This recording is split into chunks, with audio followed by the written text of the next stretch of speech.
নমস্কার বন্ধুরা, আপনাদের সবাইকে স্বাগত আমাদের ইউটিউব চ্যানেল যোজনা টেক বাংলাতে। তো বন্ধুরা, সাইক্লোন রিমালের শক্তি ক্ষয় করে কিন্তু পরিণত হয়েছে একটি গভীর নিম্নচাপে, এবং সেই নিম্নচাপটি কিন্তু অগ্রসর হচ্ছে বাংলাদেশের উপর দিয়ে উত্তর ও উত্তর পূর্ব দিকে, অর্থাৎ কিন্তু অসমের দিকে কিন্তু অগ্রসর হচ্ছে। আবহাওয়া দপ্তর থেকে কিন্তু সেই খবরই শোনা যাচ্ছে। এই ঘূর্ণিঝড়টি কিন্তু বন্ধুরা এখন আপাতত 12 কিলোমিটার বেগে অগ্রসর হচ্ছে। তো বন্ধুরা, বর্তমানে এই রেমালের ঘূর্ণিঝড় কিন্তু অবস্থান করছে আমাদের প্রতিবেশী দেশ বাংলাদেশের রাজধানী ঢাকা শহর থেকে কিন্তু 100 কিলোমিটার দূরে।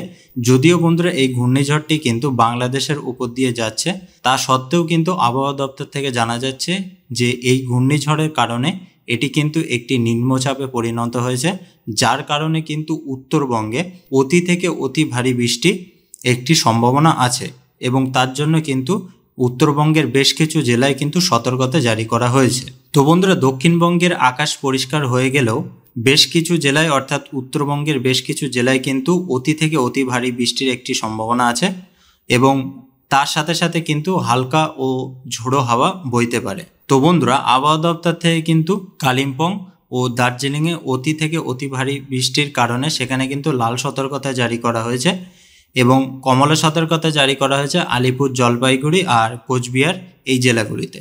এমনকি বন্ধুরা, আবহাওয়া দপ্তর থেকে কিন্তু শোনা যাচ্ছে এই অতি ভারী বৃষ্টি কিন্তু চলতে পারে 2রা মে জুন অবধি। তো বন্ধুরা, এই ঘূর্ণিঝড় কিন্তু শক্তি ক্ষয় করার পরে কিন্তু একটি নিম্নচাপের সৃষ্টি হয়েছে, এবং যার ফলে কিন্তু উত্তরবঙ্গে অতি থেকে অতি ভারী বৃষ্টির সম্ভাবনা আবহাওয়া দপ্তর থেকে কিন্তু হবে, সেটাই কিন্তু বলা হচ্ছে। এবং বন্ধুরা, এই ঘূর্ণিঝড় চলে যাওয়ার পরে এখন তো আপাতত আমাদের পশ্চিমবঙ্গে কোনো ঝড়ের কোনো সতর্কতা নেই, এবং এর ফলে আমাদের পশ্চিমবঙ্গে বিভিন্ন জেলাতে কতটা পরিমাণ বৃষ্টিপাত হতে পারে এবং কতটা পরিমাণ তাপমাত্রা বৃদ্ধি হতে পারে বা কমতে পারে, তো সেই সংক্রান্ত বিষয়ে কিন্তু আলিপুর আবহাওয়া দপ্তর থেকে কিন্তু বেশ কিছু তথ্য দেওয়া হয়েছে। তো চলুন বন্ধুরা, সেই তথ্যগুলো কি বলা হয়েছে তো সেগুলো জেনে নেওয়া যায়। প্রথম কথা তো দেখুন, সাইক্লোনটা যদি না আসতো মনে করুন, তাহলে তো আমরা গরমই পেতাম, তাই না? এটা মে, প্রথম কথা এটা সামার সিজন, এটা ভুলে গেলে চলবে না। মে মাসটা কিন্তু সামার সিজন। এবারে যখন আপনার সাইক্লোনটা এসেছিল, প্রচুর পরিমাণ মেঘ নিয়ে এসেছিল অ্যাজ এ রেজাল্ট, এবং বৃষ্টিও নিয়ে এসেছে, এই জন্য টেম্পারেচার ভয়ঙ্কর রকমভাবে কমে গেছে। এবারে আপনার যে আমাদের যেটা মনে হচ্ছে না, টেম্পারেচার কিন্তু যদি দেখেন আজকে টেম্পারেচার লক্ষ্য করে দেখবেন নর্মালের থেকে কিন্তু বেশি নেই। কিন্তু কথা হচ্ছে কি, আমাদের যে রিলেটিভ ফিলিংসটা আজকে গরম গরম, তার কারণ হচ্ছে কি, এই সাইক্লোনটা আসার জন্য টেম্পারেচার মানে ডে টু ডে ম্যাক্সিমাম টেম্পারেচারটা প্রায় 5-6 ডিগ্রি ডাউন হয়ে গেছে। এবারে কথা হচ্ছে আজকে সেটা প্রায় 4-5 ডিগ্রির মতো বেড়ে যাচ্ছে। তো এই যে একটা বিরাট ডিফারেন্স না, that cause a relative warm relative feelings actually. আর গুমোট গরম হওয়ার কারণ আছে, কারণ কথা এই যে এত বৃষ্টি হলো, বৃষ্টিগুলো হলো, অনেক জল তো আপনার মাটির তলাতেও চলে গেছে না। এবার এখন আর বৃষ্টি হচ্ছে না, আকাশ পরিষ্কার হয়ে গেছে। আপনার আকাশ পরিষ্কার হচ্ছে, সূর্যের রশ্মিও আসছে। As a result of heating এর জন্য ওই যে আপনার জল যেগুলো আছে, সেগুলো কি হচ্ছে বলতো, এভাপোরেটে বাতাসে, মানে বাতাসে আরো অ্যাডিশনাল ময়েশ্চার অ্যাড হচ্ছে। এই জিনিস যদি 2-1 দিন চলতে থাকে, তাহলে কিন্তু আমরা 2-1 দিনের মধ্যে কিন্তু আবার কিন্তু ভালো থান্ডারস্টর্ম অ্যাক্টিভিটি এক্সপেক্ট করতে পারি। দেখুন, আমাদের যে লোকাল ফোরকাস্ট আছে না, লোকাল ফোরকাস্টে কিন্তু কলকাতাতে তাই দেওয়া হয়েছে। আপনার ফিলিংসটা আর কি আপনি বলছিলেন না, আপনাকে আমি আমাদের যে লোকাল ফোরকাস্ট যেটা অফিসিয়াল ইস্যু হয়েছে, সেখানে কিন্তু বিকেলের দিকে থান্ডারস্টর্মের সম্ভাবনার কথা বলা হয়েছে। 31 তারিখে আপনার দক্ষিণবঙ্গের কিছু জেলাতে বজ্রবিদ্যুৎ সহ বৃষ্টি এবং ঝোড়ো হওয়ার সতর্কবার্তা দেওয়া হয়েছে। সেগুলো হচ্ছে পশ্চিমের জেলাগুলো এক্সেপ্ট পুরুলিয়া, বীরভূম, মুর্শিদাবাদ, পশ্চিম বর্ধমান, পূর্ব বর্ধমান, বাঁকুড়া। হ্যাঁ, এইগুলিতে আপনার বজ্রবিদ্যুৎ সহ বৃষ্টি এবং ঝোড়ো হাওয়া ঘন্টায় 40 থেকে 50 কিলোমিটার বেগে এর সতর্কবার্তা দেওয়া হয়েছে।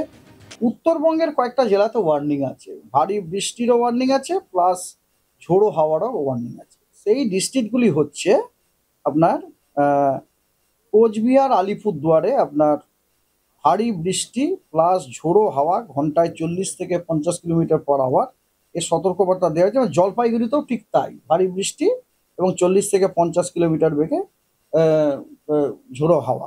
দার্জিলিং এবং কালিম্পংয়ে খালি ঝোড়ো হাওয়ার সতর্কবার্তা দেওয়া হয়েছে 40 to 50। তৃতীয় দিনেও কিন্তু আপনার সাউথ বেঙ্গলের জন্য কোনো ওয়ার্নিং নেই।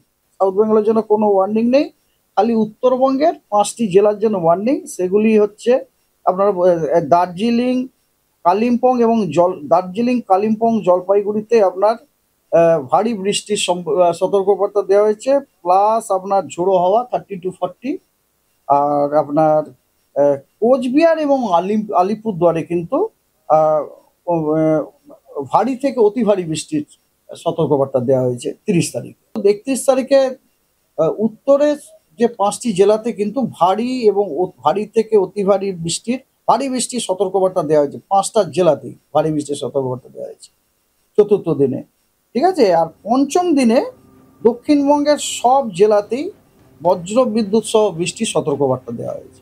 কিছু জেলাতে আপনার ঝোড়ো হাওয়া 40 থেকে 50 কিলোমিটার বেগে দেওয়া হয়েছে। সেগুলো হচ্ছে আপনার 2টি মেদিনীপুর, 2টি 24 পরগনা, বাঁকুড়া, পূর্ব বর্ধমান, পশ্চিম বর্ধমান। এবং উত্তরবঙ্গের কয়েকটি জেলাতে ভারী বৃষ্টির সতর্কবার্তা দেওয়া হয়েছে, সেটি হচ্ছে 2টি দিনাজপুর, জলপাইগুড়ি এবং কোচবিহার।